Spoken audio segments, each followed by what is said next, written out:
Kul ayt ey Resulü Huda. Neme? Huvallahu ahad. Ayt şol Allah ahad şo. Yekta bir misal dat. Allahu samad. Allah bir niyaz. Samad dediği hiç kime ihtiyacı yok dediği değil. Samad dediği hemme kişi şuna muhtaç diye ayttığı. Yani şu bayadan da hiç ihtiyacı yok. Hemme adı ba.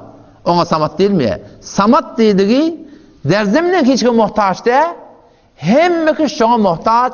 Şonsuz iş bitmiyor yani.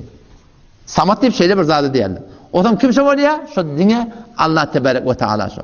Şu bizim Hudayımız zati ki bir yoktan bar ediptir. Şuna rükû etiyat, secde etiyat, ilmidi yalvariyat, güven öteriyat. Şu Allah tebarek ve teala bizim Hudayımız hemme dağıttan bir niyaz şu. Ve belki her kim nimetçek olsa neme? Şuna muhtaç da şu. Arınçıkıdan tut ta pile varınca nimetçek olsa şu Allah Teala'ya muhtaç. Peşodadan kol ayt. Huvallahu ahad. Şu Allah yekta. Allahu samad. Allah bir niyaz. Hem adamla tereke olsun, Allah'a peydası yok. Hem adamla kav olsun, Allah Teala peydası yok. Hem adamla dol dilep alıp dursun, yine Allah Teala mülkünden hiçbir şey kimecek ki, her kimese kimden çimetecek? Ödünden çimetecek Müslüman da onu.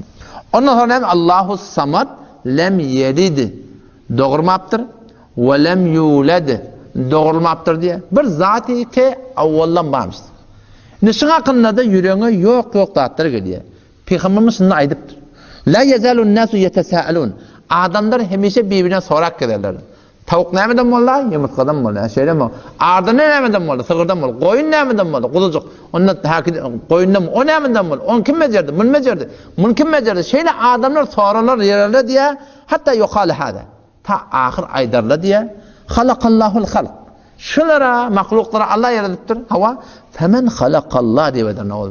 Allah'ın kim yarattı diye ederler diye. Hem şu dehriyle var. Dehriyle şu at gücürü gülü. Allah'ın kim yarattı deyip aydarla şeytan geliyor vesvese etiyatini.